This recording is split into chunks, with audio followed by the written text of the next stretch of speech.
llovía fuego.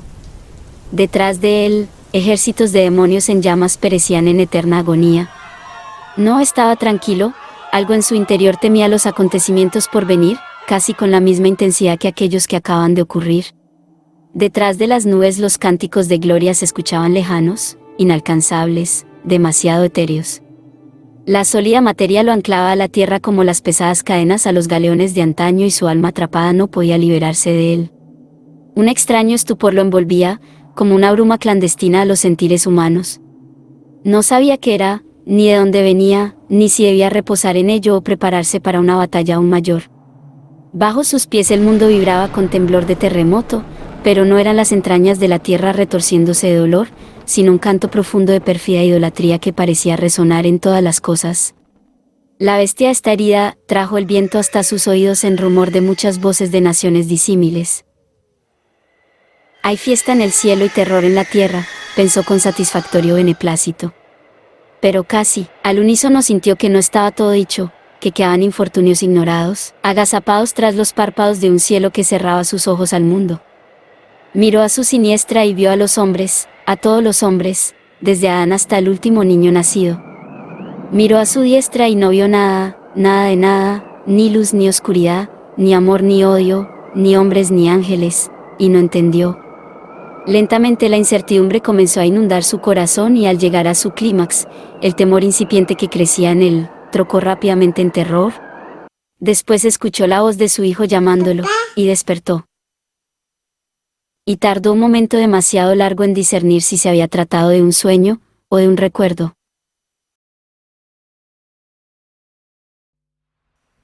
Se había dormido al volante y no sabía dónde estaba. Su duda duró lo que aquel pequeño sobresalto del despertar y el tiempo que demoró en verificar sus coordenadas en el GPS.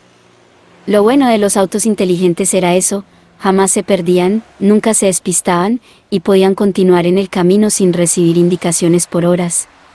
No necesitó anotar nada de aquel sueño, estaba muy fresco y no se volvería a dormir. Faltaban muchos kilómetros aún para llegar a la ciudad y si había algo que Ponce detestaba era viajar descansado.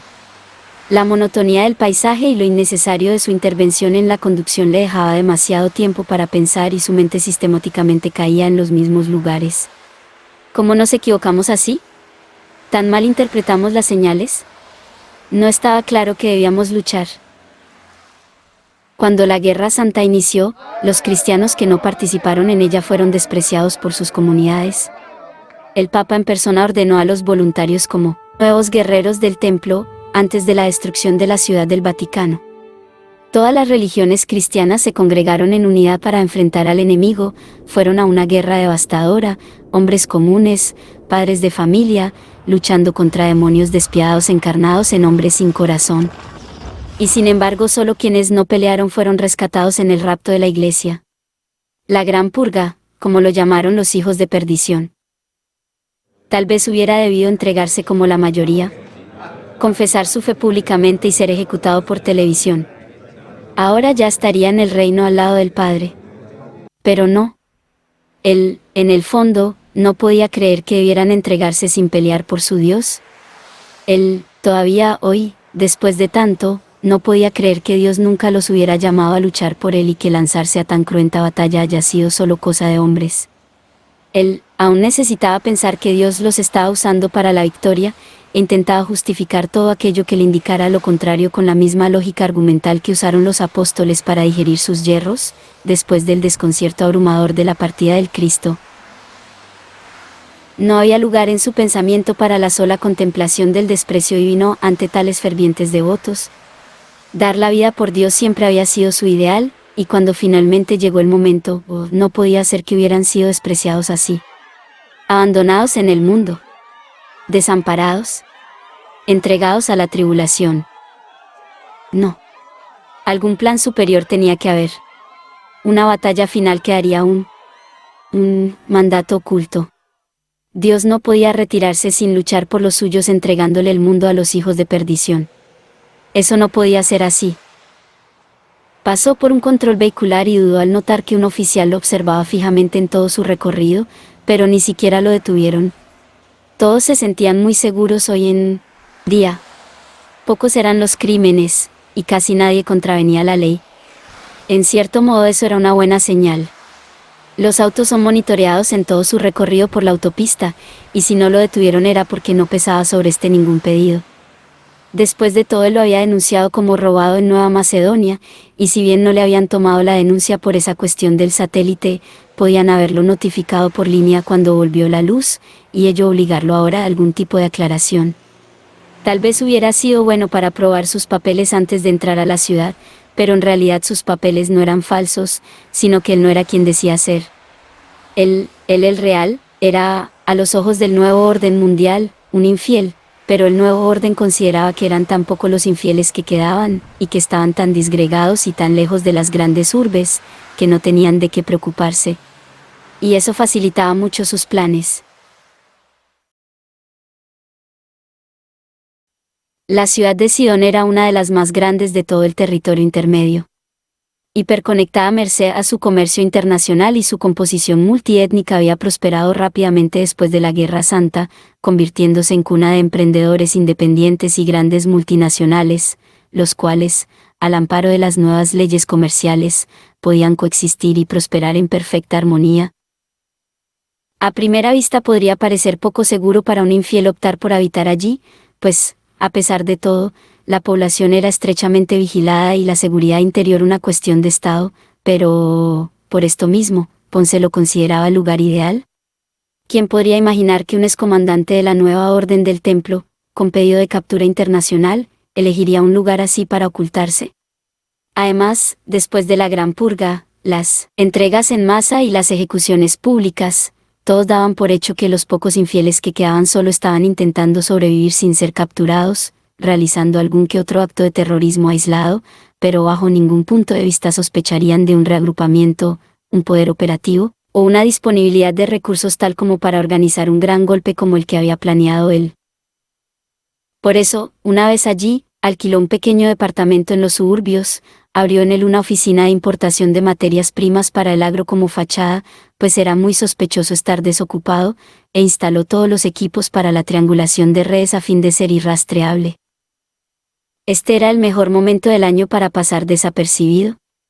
La ciudad, inmersa en los festejos del Año Nuevo pagano, recibía muchos viajeros de paso, y en las calles eran más los que disfrazaban sus cuerpos con la imagen del dragón y caretas de los hermanos Qian, que los que andaban a cara lavada y sin los característicos atuendos conmemorativos en rojo escarlata, púrpura o vermellón. A todo esto, la importación de materias era uno de los sectores que menos sospechas generaban e importar había que importar todo el tiempo, aún en Año Nuevo, después de todo era importado y con el capital necesario, cualquier emprendedor podía hacer fortuna, por lo cual eran muchos los que incursionaban constantemente en ese rubro. En la actualidad había 12 células operativas en el territorio intermedio. Todas estaban desarticuladas entre sí y sus componentes se mantenían inactivos la mayor parte del tiempo. Ahora mismo hacía ya 4 años que no había comunicación entre ellas y solo sabían las unas de las otras por ciertas palabras claves que aparecían esporádicamente en las redes. Palabras que, en contextos determinados y en lugares específicos, anoticiaban al resto del curso de las cosas. Cada célula estaba al mando de un comandante con nombre angélico. El de Ponce era Cusiel, y tenía a su cargo 2 grupos de tareas, 4 grupos informáticos y 1 de inteligencia. Asimismo, los 7 grupos estaban entrenados para combate urbano y supervivencia extrema. Con ellos, la última comunicación real había sido hacía 3 años, cuando comenzó a planear este golpe, pero ya estaban todos en la ciudad prestos a articularse entre sí. Solo faltaba Ponce, quien había sido el último en llegar, y, una vez terminado de instalarlos, volvería a activar.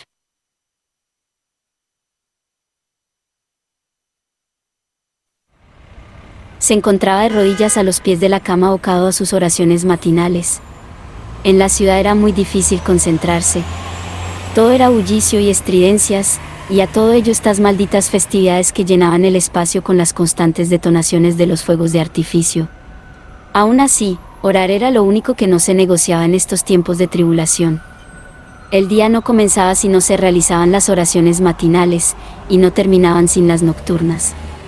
Si era posible de rodillas y en silencio, mejor, pero si no, de pie, mirando el monitor del ordenador, o de pie en el transporte público simulando pensar en nada.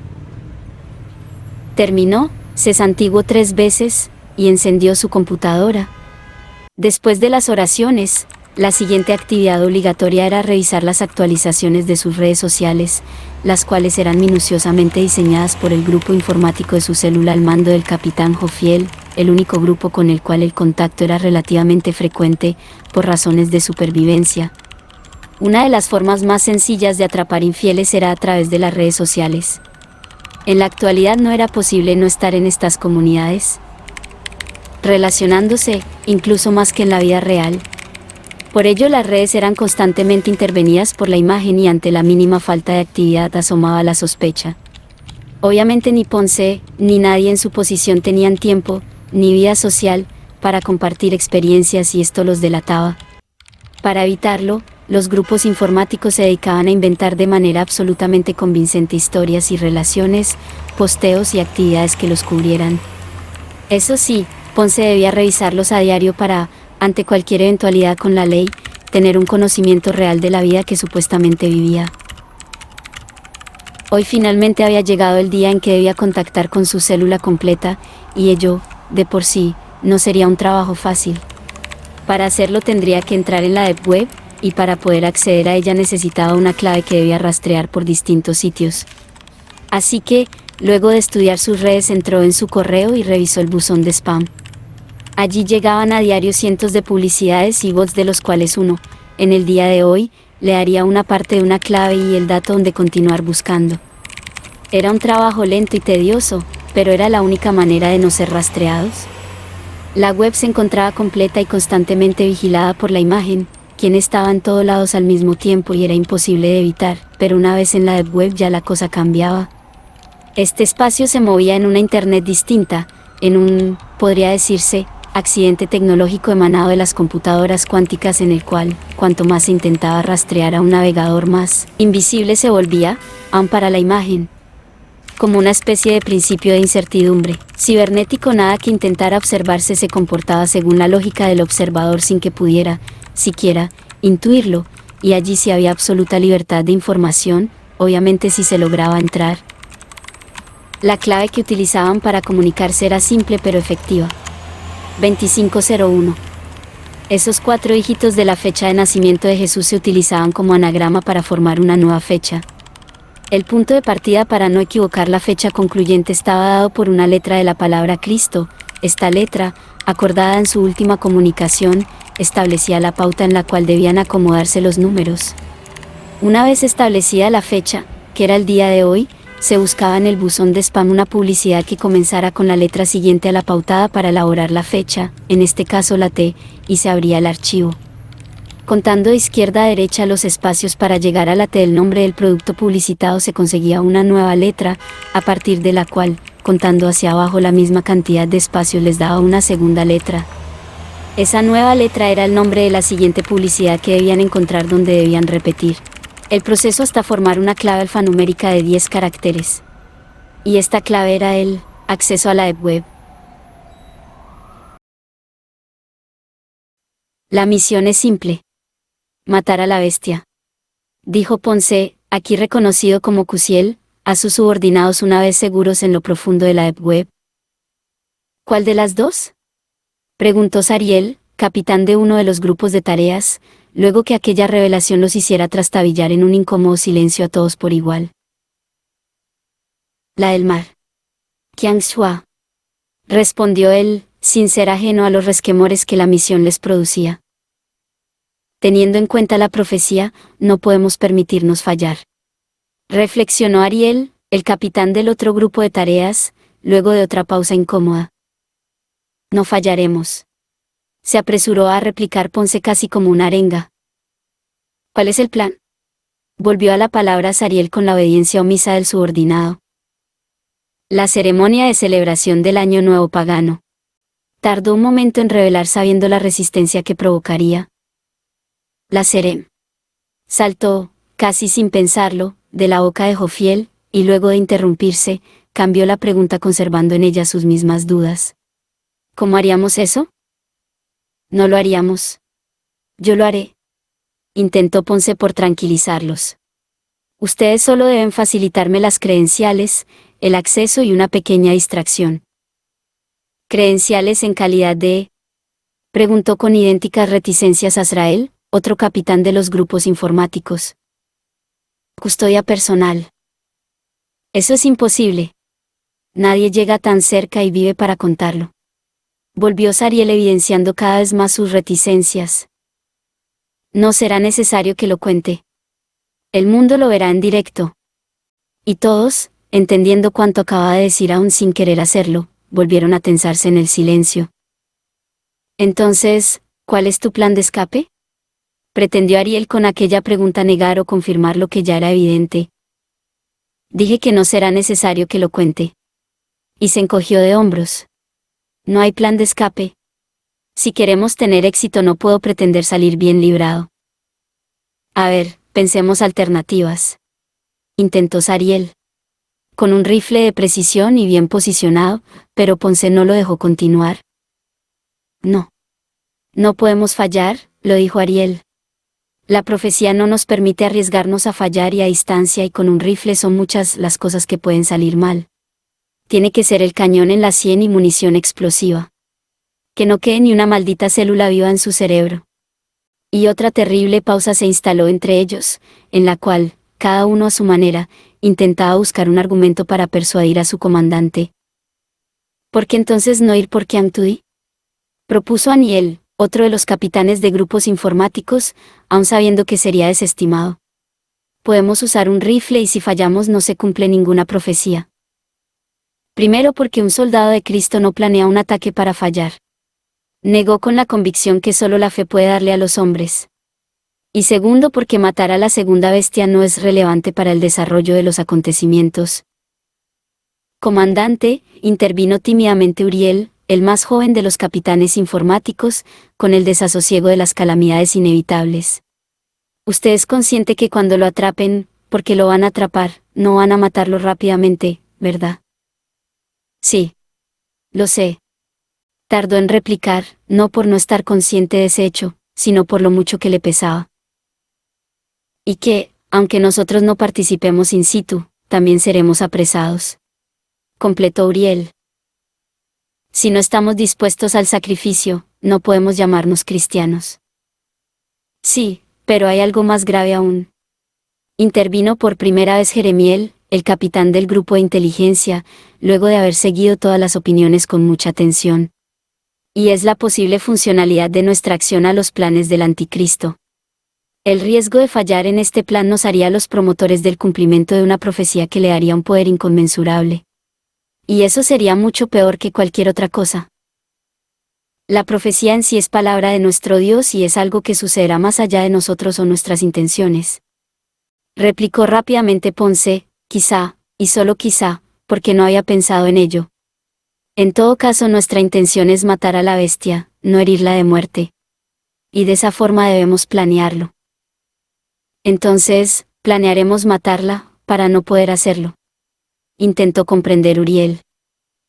No. Planearemos matarla para matarla y Dios decidirá si lo logramos o no. Explicó. Es que no podemos lograrlo. Si lo logramos la profecía quedaría trunca. Volvió Jeremiel con su objeción. Entonces no lo lograremos y la profecía se cumplirá. Estos son los postreros tiempos y todo lo escrito está al caer. Replicó Ponce como si de una ecuación matemática se tratara. Entonces el plan no es matar a la bestia, sino que Dios nos use para cumplir su palabra. Intervino Sariel tratando de aportar un poco de claridad. Si nosotros planeáramos cumplir la profecía, estaríamos intentando imponerle a Dios nuestros tiempos en vez de los suyos, y eso no es del agrado de Dios. Objetó Jeremiel. No intentaremos cumplir la profecía, intentaremos matar a la bestia, estaremos buscando su muerte, y si Dios no ve con agrado nuestros actos o considera que aún no es el tiempo para ello, entonces no podremos siquiera dañarla. Respondió Ponce a su intervención. Un cañón en la sien y munición explosiva dijiste. Si lo logras, no habrá forma que sobreviva. Y mucho menos que simule una resurrección. No quedará nada de él arriba de su cuello. Reprendió Jeremiel, sin ánimo de objetar su autoridad, sino simplemente de defender su punto. ¿Dudas de tu Dios? Pretendió torpemente, tal vez algo ofendido. No, no de mi Dios. De tu plan. No se amedrentó, sé que podrías llevarlo a cabo. Sé que podrías tener éxito. ¿Y si muere? ¿Si en verdad muere? Y le cedió la palabra para que lo explicara. Ponce, comprendiendo que no debía confrontar sino convencer, hizo una pausa para calmarse y calmarlos, y poder argumentar con mayor claridad. ¿Y acaso no debe morir? ¿Tendremos que hablar de teología aquí ahora?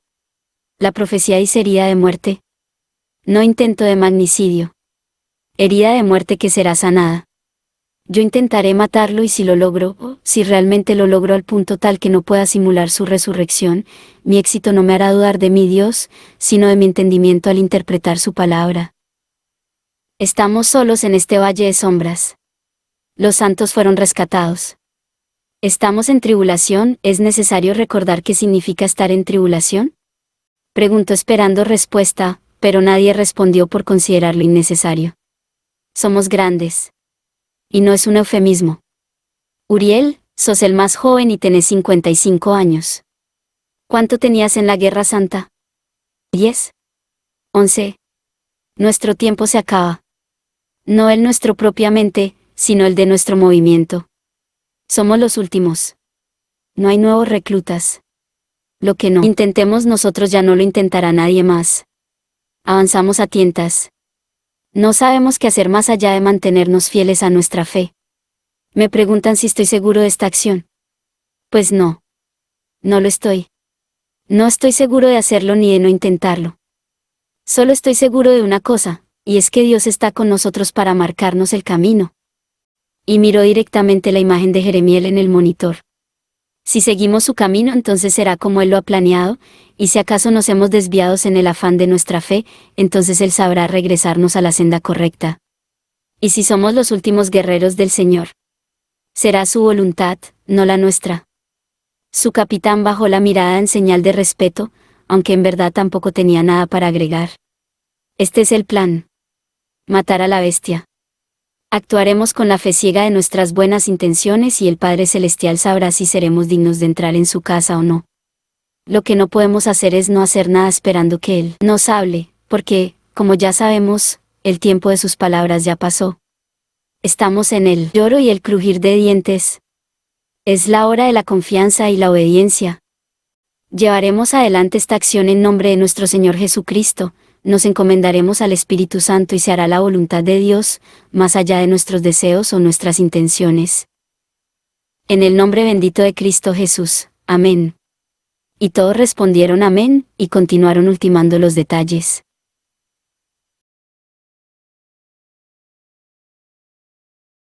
Él sabía muy bien que esta sería una misión suicida. No tenía ninguna posibilidad de salir con vida de ella y era precisamente por ello que sería él quien la llevaría a cabo. Los grupos a su mando solo actuarían en la logística y el armado, pero el día del golpe estaría solo con su alma, y, en el mejor de los casos, con la ayuda de su Dios, lo matarían allí mismo y la célula a su mando se salvaría de ese mismo destino, pues era más que sabido que si lo atrapaban nada podía evitar que confesara todo cuanto sabía. El plan en sí era en extremo simple. Pasar por custodio de Qiang Shua en la celebración del Año Nuevo, estar a su lado en todo momento, y cuando su grupo generara la distracción, apoyar el arma en su cabeza y disparar. Después intentar huir solo a fin de obligarlos a matarlo y punto. Si aquello era visto con buenos ojos por Dios, esa misma tarde estaría ante su presencia, y si no, el tormento eterno sería su justo castigo. Lo verdaderamente difícil del plan era que nada podía falsificarse, las identificaciones, las credenciales, los pases de seguridad, todo, absolutamente todo, debía ser auténtico, y a ello había que sumarle los escaneos de iris. Es decir, Ponce debía suplantar al custodio real ya dentro del recinto, cuando éste hubiera atravesado los escáneres de iris.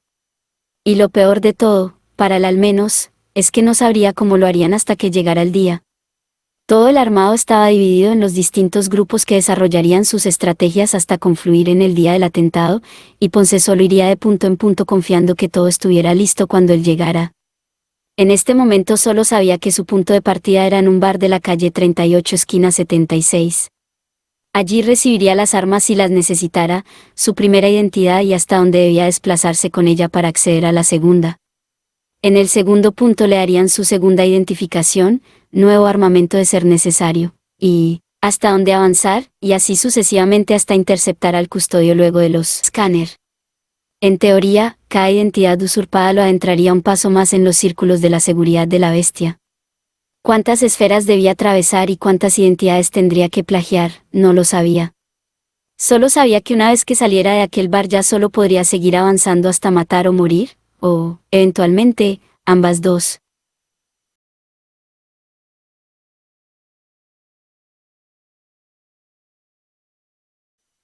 Despertó en lo profundo de la noche sofocado por un olor pestilente. Tardó en reaccionar, lo que le llevó a ubicarse tiempo espacialmente en su entorno, y al hacerlo, a los pies de la cama, contemplándolo con una fría mueca inclemente, estaba el Qiangxua, transfigurado en el dragón escarlata. Una aura de tempestades de fuego eterno lo envolvían. Parecía enorme e insignificante al mismo tiempo. Brillaba con el resplandor de las galaxias al chocar, pero su luz no era encandilante, permitiéndole contemplar cada minúscula expresión de su brumoso e incorpóreo rostro. La sangre se heló de terror en sus venas y su cuerpo tembló sacudido por un respingo indisimulable. Toda la habitación se hallaba absorta en un frío congelante que parecía suspender la respiración en la bruma de un aire en el cual rebotaban tornasolados los destellos de una luz oscura y apagada que emanaba de la bestia. Todo era ambiguo a su alrededor. Todo era horror y tranquilidad, todo inclemencia y empatía, todo paz y todo tormento. Ponce, haciendo gala de un estoicismo propio de Zenón de Sitio, pretendió emular a Lutero en su mítico encuentro con el diablo y, después de contemplarlo vagamente, exclamó con desdén: «Ah, sos vos». Y pretendió girar en la cama para seguir durmiendo. «Yo conocí a Kusiel, el verdadero. No se parecía en nada a ti», respondió indolente con su voz de trueno emancipado de toda tormenta. En ese momento Ponce supo que él no se iría con solo ignorarlo y que, tal vez, y solo tal vez, aquella famosa historia de Lutero era una mentira. Los ángeles no pueden ser soberbios y altaneros, querido Kusiel. A menos, claro, que hayan caído. Déjame dormir. Hagas lo que hagas y digas lo que digas, vos ya estás condenado y yo no te escucharé. Tendrías que leer más las escrituras. Ahí está todo. Intentó de todos modos sin voltearse siquiera en la cama, simulando una tranquilidad que sin dudas no tenía. La bestia rió estrepitosamente como un niño tentado por un chiste demasiado absurdo para motivar la gracia de un adulto, y luego continuó: «Cuando llegue el día, y comprendas tu condenación, querrás negociar conmigo, ahí volveremos a hablar tú y yo». Y ahora fue Ponce quien rió, aunque con una risa claramente mucho más forzada. «Nunca negociaré mi alma inmortal con vos. Condenado o no, aceptaré mi destino». «¿Humanos?», suspiró con desprecio la bestia. «Temen con aberrante desprecio aquello que contemplan a diario con admirada adoración. Son tan ignorantes, que no pueden ver la verdad ni cuando ésta los golpea en el rostro». Ponce despertó de golpe, aunque sin sobresalto. Todo había sido un sueño. Demasiado lúcido, sí, pero sueño al fin. Aún así, necesitó estirarse en la cama para contemplar que estaba realmente solo. Después tomó el papel y la lapicera y anotó unas palabras. En la mañana, al despertar definitivamente, ya no recordaba nada de aquel sueño. Sabía que algo lo había inquietado, pero no sabía ni vagamente qué había sido. Luego tomó el papel y leyó: «Mátalo. Solo mátalo». Y aunque esto no lo hizo recordar, supo a qué se refería. Después, buscó el encendedor, quemó el papel, y se dispuso a orar.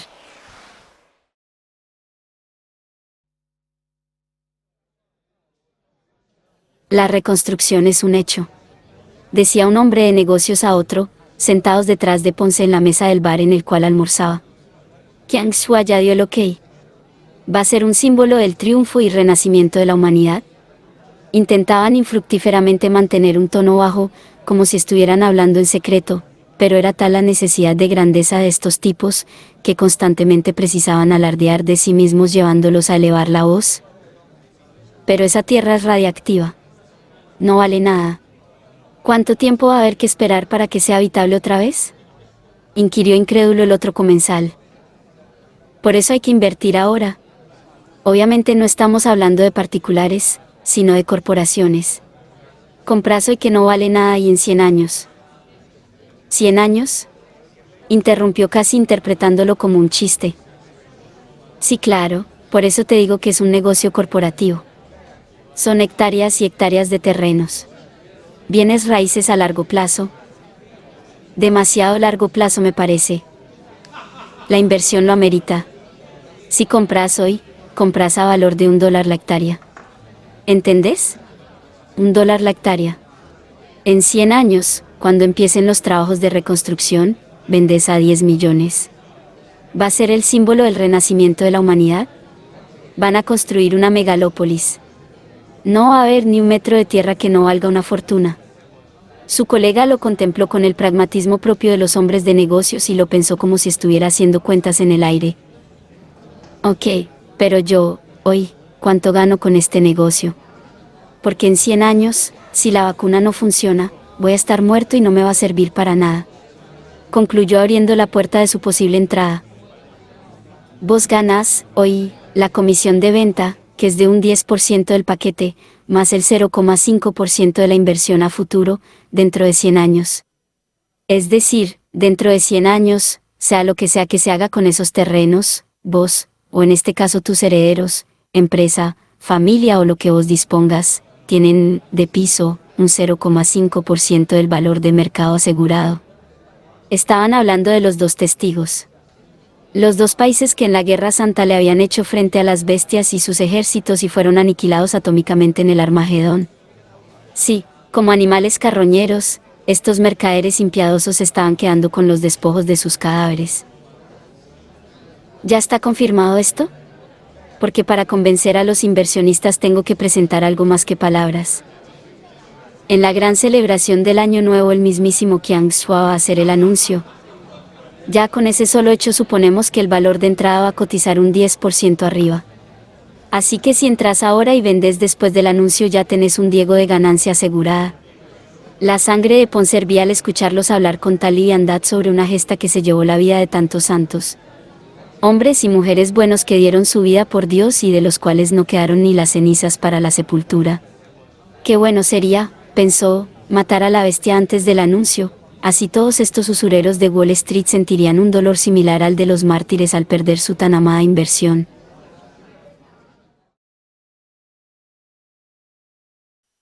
Faltando 5 días para la gran celebración y con la incertidumbre más absoluta sobre cómo avanzaba el trabajo de los grupos abocados a ello, sucedió aquello que en un punto temía grandemente, un allanamiento en su edificio. Los allanamientos, si bien cada vez menos, eran algo frecuente en los grandes conglomerados humanos. Cada tanto tiempo, se elegía un sector, barrio o edificio, y se avanzaba puerta a puerta en la solicitud de documentación y algún que otro, llegado el caso, interrogatorio. Al principio, ni bien concluía la Guerra Santa, y antes que los infieles se entregaran en masa, eran muy comunes, pero conforme crecía en la población la certeza que la oposición al régimen había sido arrasada, se hicieron más y más innecesarias. Sin embargo, como todo en la vida de las grandes dictaduras, la propaganda es sumamente importante y, obviamente, ante la cercanía de tan significativa celebración, no era de extrañar que ello sucediera. Aún así, Ponce no podía dejar de interpretar como una mala señal que justo hubieran escogido su edificio a tal fin, ya que, muchas veces, la comprobación de la identidad incluía el escaneo del iris y ante eso no había escape posible.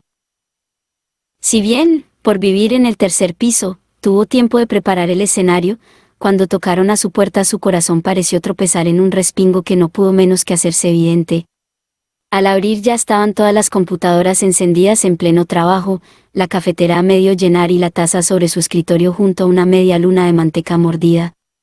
Del otro lado, un cabo de la policía y, lo que más llamó su atención por lo inusual, un detective de la EAC, lo saludaron con la protocolar simpatía que se estila en estos tiempos. Sin embargo, solo el detective, un joven de no más de 25 años, se presentó por su nombre como Detective Inspector Astaroth. Un nombre que, al igual que el suyo de Cusiel, era sin dudas un rango en sí mismo. Gilberto Ponce Rigaldo, ¿verdad? Preguntó una vez dentro del departamento consultando su registro digital, mientras el caos meaba por arriba todo el lugar. Sí, el mismo, respondió él con escueta naturalidad. Estaba trabajando por lo que veo. Indagó inclinándose sobre un monitor para espiar en él. Sí, sí. Apresuró Ponce orientando la pantalla para que viera mejor. Estoy tratando de importar unos repuestos para maquinaria industrial y bueno, hay que regatear un poco. Sí, claro. Solo acotó enderezándose y sacando de su bolsillo un lector de QR. ¿Me permite?, preguntó acercándoselo.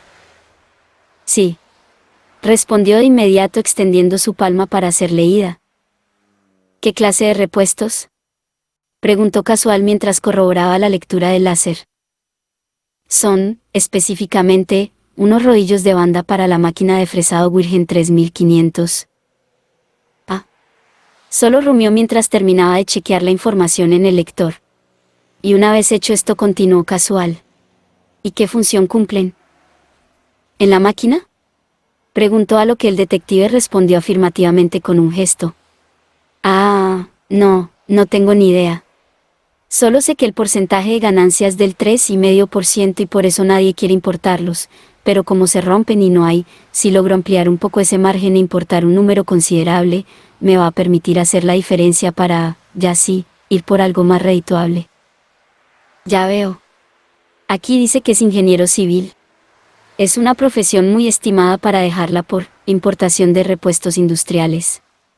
Continuó el detective sin dejar de mirarlo a los ojos, como si estuviera buscando aquello que escondían sus palabras. Bueno, a mi edad es algo más difícil conseguir trabajo. No es que pierda las esperanzas, pero esto lo estoy haciendo en tanto salga algo relacionado con mi profesión. Esta no es mi primera inversión. Siempre se me dieron bien estas cosas. Pretendió Ponce con simpatía, muy consciente que aquello no era la charla casual que pretendía ser, sino un interrogatorio. Qué bien. No piensa quedarse mucho en la ciudad, dijo en obvia referencia a los placares vacíos y el escaso mobiliario. Bueno, eso va a depender del trabajo. Además, con todo esto de las celebraciones del Año Nuevo. ¿Y viene de...? Inquirió ante su pausa. Bahía Esperanza, cerca de Ciudad Capital. Respondió con celeridad para no dejar lugar a dudas. Sí, conozco. Hay un faro, ¿verdad?, preguntó con tufillo atreta, mientras distraía su mirada en el informe que hojeaba. Había. Lo demolieron. Continuó con simpatía Ponce, sin desconocer las verdaderas intenciones del detective. Sí. Pareció sinceramente sorprendido, aunque no podría asegurar si era verdad. Sí. Van a rediseñar toda la costa y el polo gastronómico para incentivar el turismo. Va a quedar lindo.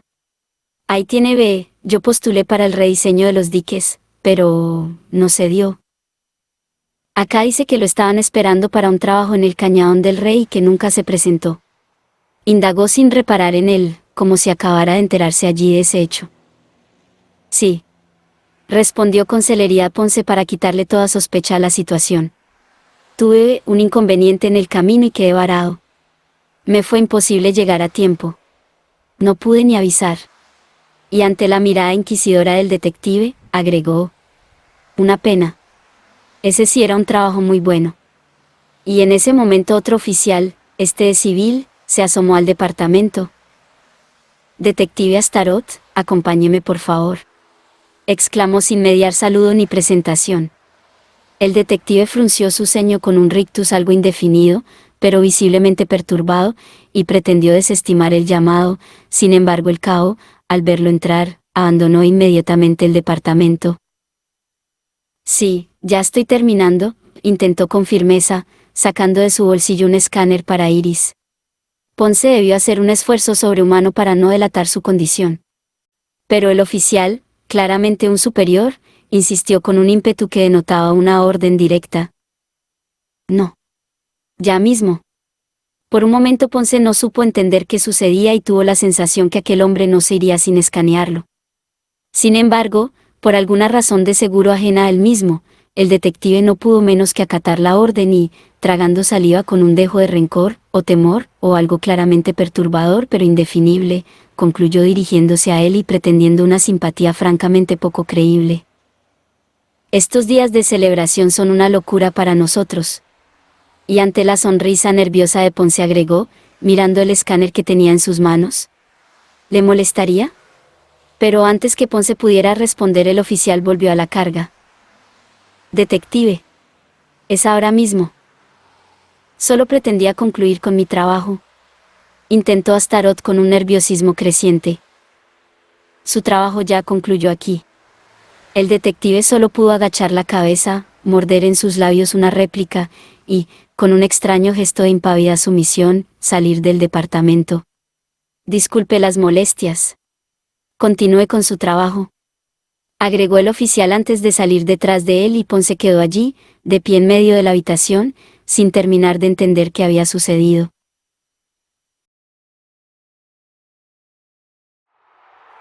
Estaba mareado. El aire a su alrededor pesaba como la atmósfera opresiva de algún lejano planeta inhabitable. Frente a él, en todo momento, a escaso medio metro, la espalda de Qiang Shua se desdibujaba y perdía como una acuarela demasiado húmeda sobre el papel. Ya estaba allí. El momento había llegado y, literalmente, sentía como si miles de demonios invisibles lo abrazaran para evitarle llevar adelante su misión. La multitud bramaba como una turba borracha de felicidad y expectación. La bestia era imponente, atemorizante, monstruosamente majestuosa. Cual medusa de antaño tenía el poder de convertir en piedra a quien miraba directamente a los ojos. Ni Ponce, con el ferviente odio que sentía por esta encarnación maldita, podía evitar el agarrotamiento de sus músculos en su presencia. Había un poder que emanaba de él que hacía añicos cualquier pretensión humana. Al lado de aquel escenario, esperando la indicación para subir a escena, el tiempo parecía detenido en una bocanada de aire que no terminaba nunca de entrar en sus pulmones. Ni en la gran batalla, al frente de su tropa, combatiendo cuerpo a cuerpo con demonios inmundos escupidos por el infierno sobre la faz de la tierra, se había sentido tan intimidado como ahora, aquí, a la espalda de un solo hombre desarmado quien no podrá hacer otra cosa más que morir cuando él dispare. Estaba aterrado. Por primera vez en su vida el miedo que sentía era tal, que estaba al borde de un ataque de pánico. La vista se le nublaba, los sonidos eran estridencias indefinibles, las personas a su alrededor sombras sin forma, su corazón una locomotora desbocada a toda velocidad. Sus manos sudaban, su cuello sudaba, su cara era un charco de agua que no paraba de manar. Apretaba un temblor catártico en sus puños y sentía que cuando quisiera sacar su arma no podría siquiera abrir su mano sin desmayar. Intentó orar y ni siquiera eso pudo, como si Dios mismo le negara el consuelo, como si, en el momento de mayor agonía, Dios lo abandonara cual Cristo en la cruz. Y entonces la luz del escenario se encendió y el tiempo se ralentizó por completo. Qiang Shua dio un primer paso hacia el atril y Ponce se movió con él como un desdichado rayo de luz alcanzando el horizonte de suceso de un agujero negro supermasivo. Qiang Shua dio otro paso y Ponce llevó su mano derecha a la cartuchera de su arma. El público enfervorizado vio la imagen de su líder avanzar sobre el escenario y comenzó a rugir aún más fuerte. Otro paso más y Qiang Shua alzó sus brazos a la concurrencia a modo de afectuoso saludo mientras Ponce desenfundaba.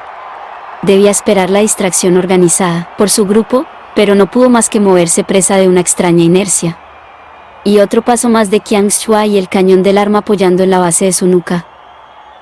El momento en que jaló el gatillo fue eterno. Como si el universo mismo se hubiera detenido por completo.